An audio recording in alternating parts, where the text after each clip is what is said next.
The Luangwa Valley holds its heat long after the sun has gone, and on an August night, the air does not cool so much as relent. Deep in the riverine bush, two prides of lions had been circling each other for days, their growls carrying through the thickets like warnings written in a language of muscle and bone. The Mwamba Kapanda pride numbered 8 females and 7 cubs, a heavy weight of dependence that made every hunt a calculation. The Mwamba Kaingo pride moved with 17 lions, including 2 adult males, whose presence changed the mathematics of every encounter. On the 6th of August, the tension broke. What happened next was not a battle in the way humans imagine battles, with lines and charges and a clear victor. It was faster, more chaotic, a series of violent collisions in the dark, dust, and the scream of cubs who could not yet run properly. When the clash ended and the lions separated, one of the dominant females of the Mwamba Kapanda pride had killed the smallest cub of her own group. Not a rival's cub, her own pride's runt, the one that had always lagged behind, the one that could not keep pace with the others when the adults moved. The smallest cub of the litter had faced the brutal Savanna, and the Savanna had not been the one to end it. This is the part that unsettles most people who watch lions with any care. They expect the dangers to come from outside, from hyenas or hunger or a drought that stalls the herds. But the most dangerous predator a lion cub will ever know is often another lion. The mother may guard her litter with every ounce of her strength, yet she cannot stand against the full weight of her own pride when it turns. She cannot fight every adult at once. And the smallest cub, the one that needs the most protection, is the one most likely to be lost in the crush. So leave behind whatever you think you know about lion families, because the truth is stranger and harder than the documentaries suggest. A lioness does not raise her cubs inside the pride's warm center, not always, and not when she senses that the center itself has become a threat. She withdraws. She finds a hidden place, a thicket or a rocky crevice far from the others, and she keeps her litter secret. The mother you will follow here did exactly that, and the choice she made carried a cost she could not have measured in advance. Stay with the quiet details because they matter. A lioness moving alone through the tall grass, her belly heavy, her pace slower than usual, her head turning at every sound. She was not hunting. She was looking for a place to disappear. The pride's other females had begun to eye her with a particular stillness, that flat, assessing gaze that lions use when they are calculating something they do not say aloud. She had seen that gaze before, on the night the smallest cub of a neighboring litter vanished, and she had heard the others grooming as if nothing had happened. The den she chose was a shallow cave beneath an overhang of rock, screened by thorn scrub and the fallen trunk of an old acacia. The entrance was just wide enough for her body, and inside, the floor was packed earth that still held the day's warmth. She circled it twice, then 3 times, pressing her scent into the ground, into the rock, until the space smelled like her and only her. Only then did she settle, and the first cub came into the world with the dawn, a blind, mewling thing no larger than a house cat. 3 more followed through the morning, each one delivered in the same patient rhythm. She cleaned them with her tongue, her movements slow and deliberate, her breath steady even as her flanks heaved between contractions. The smallest of the litter came last, and he was visibly different from the start. His coat was dry and rough, his legs thinner, his cry thinner too, a sound that barely carried past the den's mouth. He found the teat later than his siblings, and when he latched, his hold was weak, slipping twice before he managed to keep it. The mother did not favor him. That is not how lions work. And watching her, you understand that her attention was divided by a cold arithmetic. She had a litter of 4 to feed, and she had to leave them to hunt. And every hour she stayed hidden was an hour she went hungry. She licked the smallest one, curled her body around all of them. But when the first feeding ended and the others slept with milk-heavy bellies, the runt was still nuzzling, still hungry, his ribs already faintly visible beneath his skin. Here is the truth about a lion cub's first weeks, and it is not what the films show. The mother must leave the den to drink and to feed, and each time she leaves, the cubs are alone. The smallest one cannot yet follow her, can barely crawl, and when she is gone, he lies in the dark, listening to sounds he does not understand. The rustle of grass, the call of a bird, the distant grunt of something heavier moving through the brush. He has no way to know which sounds are safe and which are the last thing he will ever hear. For the first time in her life as a mother, this lioness began to make choices that her pride would have considered strange. She returned to the den by a different route every time, approaching downwind, pausing at the edge of the clearing to listen before she moved. She did not call her cubs to her as some mothers do. She let them wait in silence, and you can see the discipline in this if you watch long enough. She was not being cold. She was teaching them before they could even walk, that the world rewards stillness and punishes noise. If you have ever sat in a room and watched a mother animal hold her breath, ears swiveled toward a door that might open to anything, you already know the weight of those moments. The lioness would freeze mid-step, one paw lifted, her tail motionless, her whole body a held note in the grass. The cubs inside the den would go silent too, as if they could feel her tension through the earth. The smallest one would press himself against his siblings, his heart hammering against his ribs, and he would not make a sound. The first real danger came on the 5th day, and it did not come from outside. The mother was returning from a hunt, her belly full but her mouth dry, and she heard the voices before she saw them. 2 of the pride's other females, sisters she had grown up with, were moving through the thicket not 50 meters from her den. They were not hunting. They were walking with that unhurried, exploratory pace that lions use when they are looking for something. And the mother knew that the thing they might find could not be allowed to exist. The silence in that thicket was not an accident. It was the first lesson, delivered before the cubs could walk. Subscribe to stay with this mother as the danger moves closer, and to see what else she refuses to say aloud. If you saw the cubs press themselves still when she froze, leave the word stillness in the comments. She did not run to the den. That would have drawn their eyes directly to it. Instead, she walked a wide, slow arc that placed her body between the sisters and the rock overhang, and she began to groom herself, as if she had nothing more pressing to do than pass the afternoon. The sisters watched her for a long moment. One of them flicked her tail. Then they moved on, and the mother waited until their shapes had dissolved into the heat shimmer before she allowed herself to exhale, a single, shuddering breath that she did not let her cubs hear. Inside the den, the smallest cub had crawled toward the entrance, drawn by the sound of her return, and he was sitting in the strip of light that fell through the thorn scrub. He was too young to understand what he was doing, too young to know that his curiosity could have killed them all. The mother lowered her head and nudged him back into the dark, and he stumbled, let out a tiny mew, and settled against his siblings. She lay down in front of them, her body a wall between their warmth and the world. The Savanna does not pause for a mother's fear, and by the end of the 2nd week, the drought that had been gathering at the edges of the valley began to press in. The grass grew thinner, the waterholes shrank, the herds that fed the pride's territory began to drift toward the river, and the pride followed them, which meant the pride's hunting grounds shifted away from the hidden den. The mother now had to travel farther to find food, and every meter of that distance was a meter the cubs spent alone. She began to lose condition. You could see it in the hollows of her hips, in the way her ribs showed through her coat when she turned. She was nursing 4 cubs on a diet that could barely sustain one, and the milk she produced was thinning, the smallest cub's belly less round after each feeding. He nursed with more urgency now, as if he could sense that the source was failing, but his siblings were older, stronger, and their mouths clamped harder. He was being pushed aside more often, and the mother did not intervene. This is the place where most observers want to look away, because it is a hard arithmetic. A lioness cannot choose to feed the weakest at the expense of the strongest and still raise a litter through a drought. The instinct that drives her is not kindness, and it is not cruelty. It is a brutal, ancient efficiency that assigns each mouth a value based on its chances. The smallest cub, the one who missed the teat, the one whose bones were visible beneath his skin, was losing the calculation, but the mother had not abandoned him. Not yet. And that is the detail that makes her worth watching, because it contradicts the easy story we tell about nature's indifference. She still carried him when she moved them, her jaws gentle around his scruff, her pace slower when he was in her mouth. She still licked him clean after every feeding, her tongue working over his thin flanks and his too large head. She gave him what she could spare, and what she could spare was not enough, but she did not stop giving it. The pride's movement changed everything. The other females, the ones who had walked past the den days before, had not forgotten.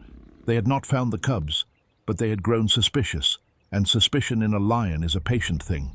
The mother could feel their attention like a weight on the back of her neck, and she knew that her time to keep the secret was running out. She made a decision then, one that would define the rest of her cubs' lives. She would not return to the pride with her litter. She would stay hidden, alone, and raise them on the margins, far from the safety of numbers that lions are supposed to need. The smallest cub did not understand what his mother had chosen. All he knew was that the den had become smaller, the silences longer, and the sound of her leaving more frequent. He lay in the dark with his siblings, his eyes still blue and unseeing in the dim light, and he listened to the world that was waiting for him. The grass rustled. A bird called. Somewhere beyond the rock, heavy footsteps passed, paused, and moved on. She was gone for 3 days. This is the part of the story that is hardest to write without flinching, because 3 days is an eternity for a cub who still needs milk every few hours. The mother had to travel to the river where the herds had gathered, and the hunt had failed twice before she finally brought down a young wildebeest. She ate fast, bolting the meat, her eyes fixed on the horizon, her mind on the den she had left behind. Every instinct she had was screaming at her to run back, but running would have wasted the energy she needed for the journey. When she returned, the smallest cub was barely alive. His siblings had survived. Their cries had brought nothing dangerous, but the runt had weakened beyond what she could mend. He was cold to the touch, his breathing shallow, his eyes half closed. She nudged him, licked him, tried to guide him to the teat, but his mouth did not close around it. He was slipping away, and she knew it. And she did what lions do when they know a thing cannot be saved. She stopped pushing. She let him rest against her warmth, and she did not force the milk. This is the moment that defines what you will see for the rest of this story, so watch it with care. The mother did not mourn. That is a human word, and it does not apply to her. She lay beside the smallest cub for the better part of a day, her body curved around him, her tongue occasionally passing over his fur, and then she rose, gathered her remaining 3 cubs, and moved them to a new den deeper in the scrub. She left the smallest one where he lay, and she did not look back. If you have ever had to make a choice between what you wanted and what was possible, you already know something about what that mother did. The Savanna does not allow a lioness to carry a cub that cannot keep up, and it does not reward a mother who starves 3 strong cubs to feed 1 weak one. Her instinct did not call it tragedy. Her instinct called it the next step. She was already walking toward the future, because the future was the only direction that still contained her living cubs. But the story does not end with the smallest cub's last breath, because the Savanna is never finished with a litter. The 3 surviving cubs were still too young to defend themselves, still dependent on her milk, and she was still alone, hidden from the pride that had driven her out. The drought was deepening, the herds were moving, and the distance between her den and the hunting grounds was growing with every passing day. She had traded the safety of the pride for the peril of solitude, and the price of that trade was still being counted. The new den was nothing more than a hollow beneath a fallen termite mound, the entrance hidden by a tangle of roots. It was smaller than the first, and it did not hold the day's warmth the way the rock overhang had, but it was concealed from every path and every passing eye. She settled her cubs inside, and for the first time since the night of the pride clash, she allowed herself a long, low breath. The smallest cub of her litter was gone, but the ones that remained were still her charge, and her discipline had not wavered.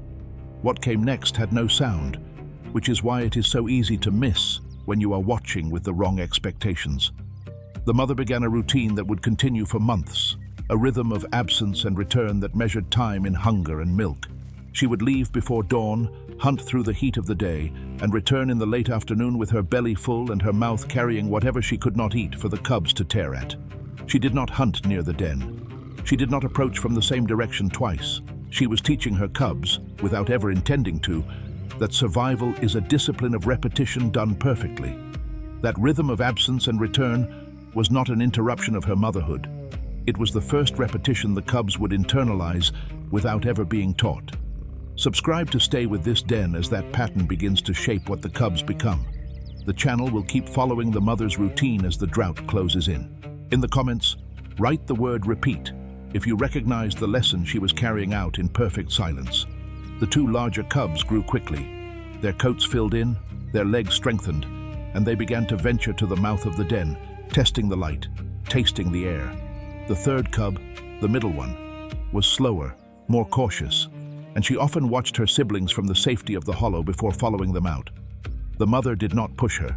She did not push any of them. She lay in the shade of the termite mound and watched them learn, and when a sound came from the grass that she did not like, she made a low, quiet hum in her chest, and the cubs vanished back into the den without a sound. It was on one of these afternoons, with the sun low and the shadows long, that the mother's stillness broke. She had been lying with her head up, her ears working the air, and then her whole body went rigid. The cubs felt it before they understood it, and they pressed themselves flat against the earth.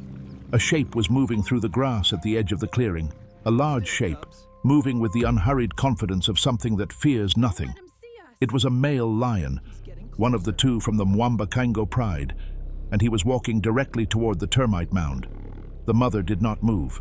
She did not growl, did not bare her teeth, did not do any of the things that a mother is supposed to do when a threat approaches her cubs.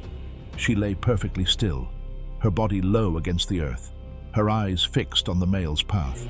She was calculating, and you could see the calculation in the set of her shoulders. If she ran, she would lead him to the den.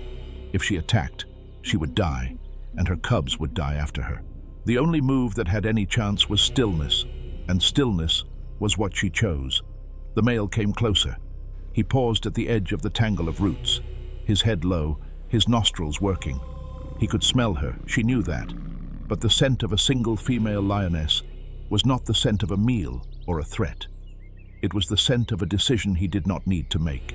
He stood there for a long moment, his tail flicking, and then he let out a low, rumbling sound that was not quite a growl and not quite a greeting, and he turned and walked away. He did not look at the hollow beneath the termite mound. He did not see the 3 pairs of eyes watching him from the dark. The mother waited until his shape had disappeared into the heat shimmer before she allowed herself to breathe. The breath came out of her in a single, shuddering rush, and the cubs, who had been holding themselves as still as stones, relaxed all at once. The smallest of the 3, the cautious middle one, crept forward and pressed her head against her mother's flank, and the mother licked her once, a single deliberate pass of her tongue, before she rose and moved to the mouth of the den to scan the clearing once more. She knew the male would be back.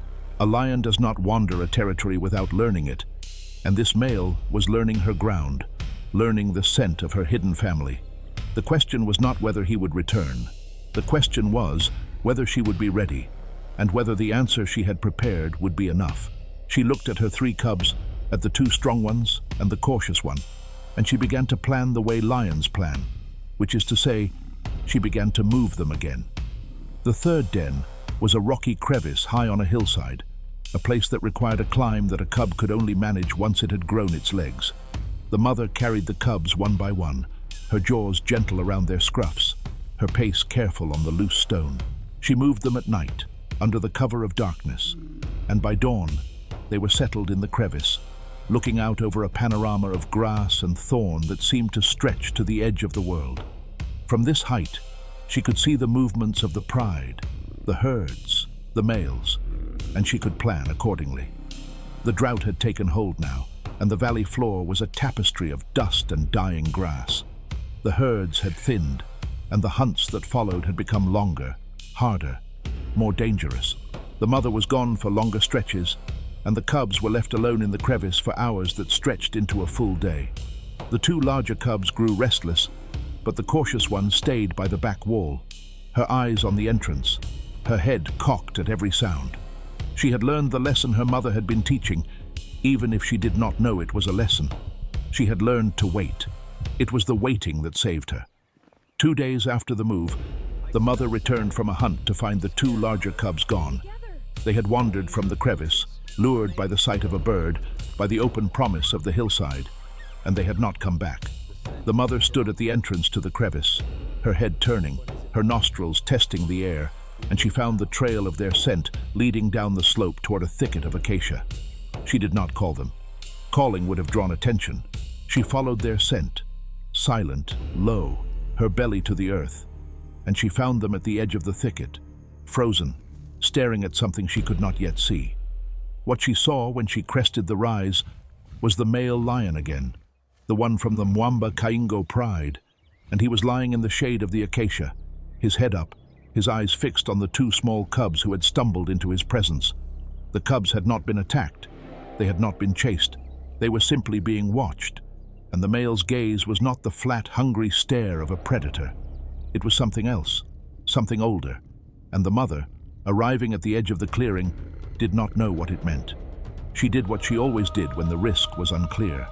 She stopped, she measured, and she waited. The male had seen her now, his head turning toward her with that slow, deliberate motion that lions use to communicate the weight of their attention. He looked at her, then at the cubs, then back at her, and for a long moment, the three of them hung in a silence that felt like it might resolve into violence or into something else entirely. The male did not rise, he did not growl, he simply lay there and watched, and the mother understood that the encounter would be decided by whichever of them moved first. She moved, but not toward the cubs. She moved to the side, placing herself between the male and the thicket, and she sat down in the grass, facing him, her tail curled around her paws. She did not challenge him. She did not submit to him. She simply sat and watched him back, and the two of them remained like that, two lions at a standoff, while the cubs stood frozen at the edge of the trees. The sun climbed higher. The heat pressed down, and still neither lion moved. The male blinked first. It was a small thing, a slow closing and opening of his eyes, but in the language of lions it was a signal, a relaxation of tension that the mother read instantly. He rose, not quickly, not threateningly, and he walked away, his tail swinging, his pace unhurried. He did not look back at the cubs, and he did not look back at her. He simply walked into the heat shimmer and was gone, and the mother sat in the grass for a long time after he had disappeared, her body still, her breath deep, before she rose and gathered her cubs and led them back up the hillside. The two larger cubs had learned something that day, though they did not know what.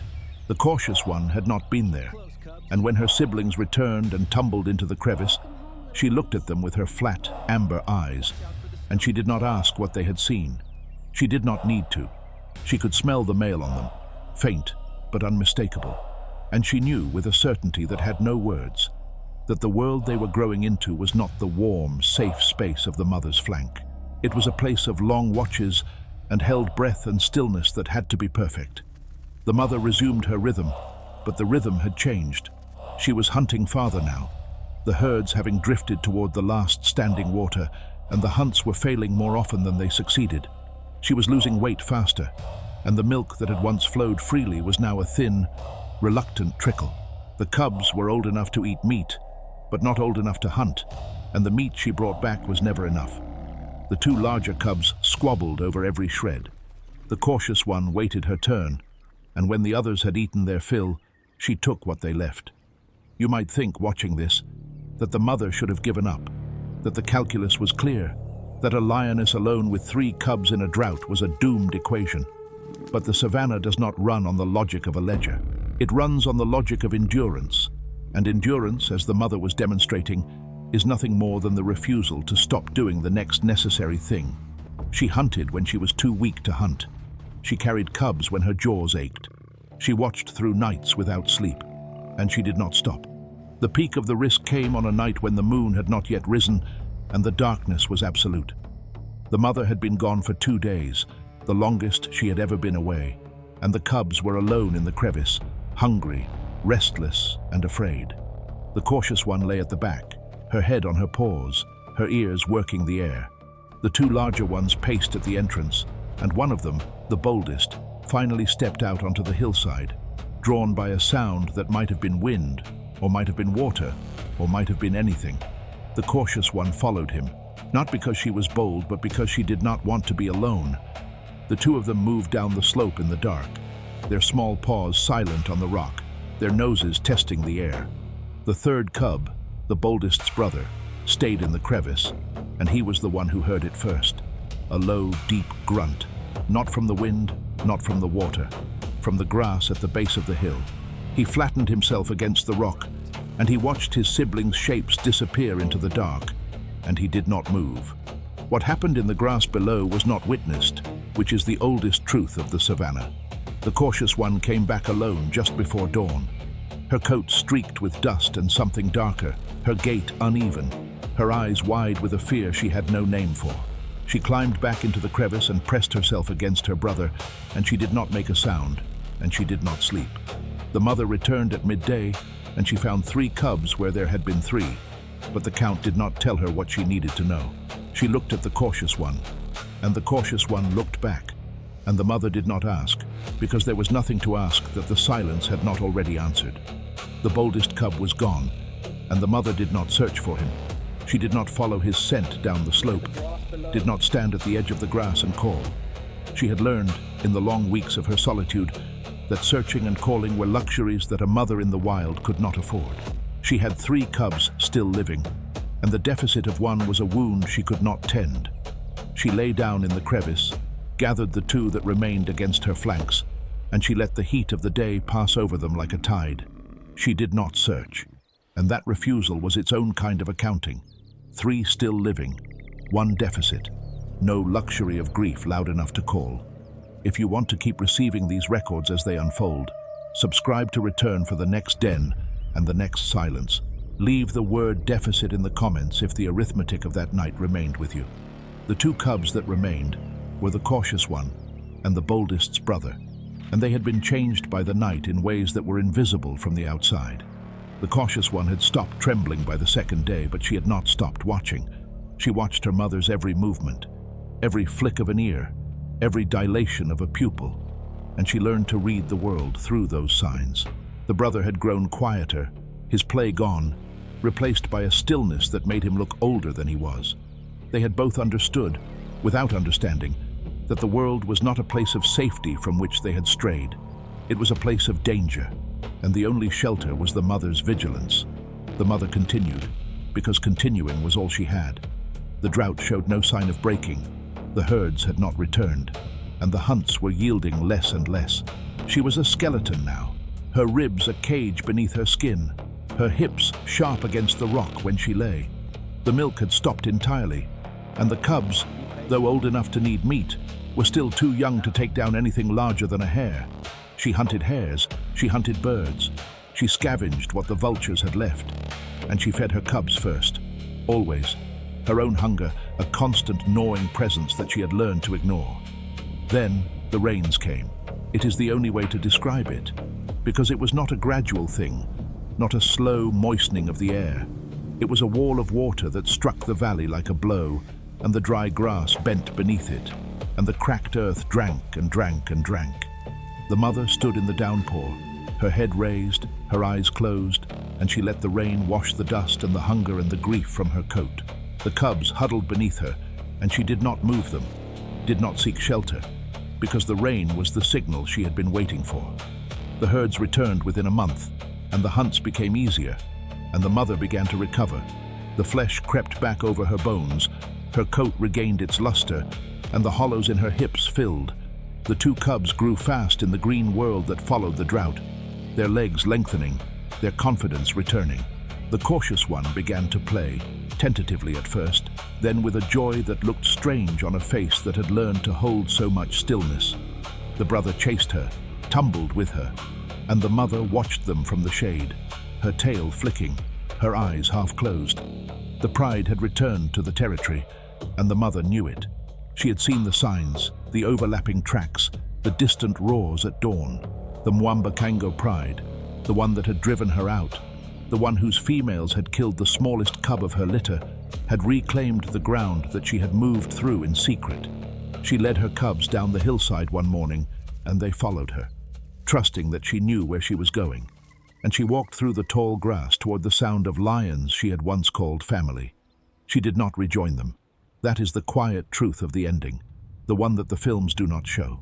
A lioness who has raised cubs alone does not simply walk back into the pride and take her place, because the pride has moved on, and the bonds of blood are not the bonds of fellowship. She was a stranger now, and her cubs were strangers, and the pride's females had no reason to welcome them. She stopped at the edge of the territory, looked at the shapes moving in the distance, and she turned away. She led her cubs to a new ground, a place where the grass was thick and the water was close, and the rival prides were thin on the ground. She taught them to hunt, not through lessons but through example, showing them the patient crouch, the low crawl, the explosive final bound. The cautious one took to it slowly, her methodical mind weighing every step. The brother was faster, more reckless, and he often spoiled the stalk by charging too early. The mother did not correct him. She let him fail and fail again, and in the failing he learned what the cautious one had learned from the night in the grass. The dry season came again, and the valley began to tighten its grip. The grass yellowed, the water shrank, and the pressure that had shaped the mother's life began to close in once more. She was older now, her muzzle grey, her pace slower, and she could feel the limits of her body in a way she had not when the cubs were small. She looked at her two yearlings, at the cautious one and the reckless one, and she saw that they were no longer cubs.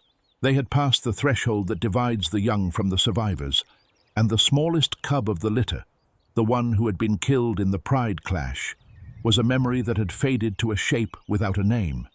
The final image of this story is not the mother returning to the pride, because that is not what happened. The final image is the mother lying at the edge of a waterhole, her head on her paws, her eyes fixed on the two young lions who are circling a wildebeest calf in the grass beyond her. She does not rise to help them. She does not call out instructions. She watches, and you can see in the set of her shoulders that she is not watching to intervene. She is watching to see what they have learned, and she is willing to let the outcome be whatever it will be. The cautious one makes the first move, and it is not the move of a hunter. She breaks off the stalk and circles wide, and the wildebeest calf, confused, turns to track her, and in that moment of confusion, the reckless brother charges from the opposite side and brings the calf down. The two of them feed, and the mother does not rise, does not join them, does not take her share. She is not hungry in the way she once was. She is watching, and what she sees is the end of her obligation. The smallest lion cub of the litter did not face the brutal Savanna and survive, but his siblings did, and that is the truth that the mother carries with her when she finally rises, walks to the waterhole, drinks, and then walks away from her grown cubs without looking back. She has done what a lioness does. She has paid the price of survival, in hunger and solitude, and the small, silent griefs that leave no mark on the earth.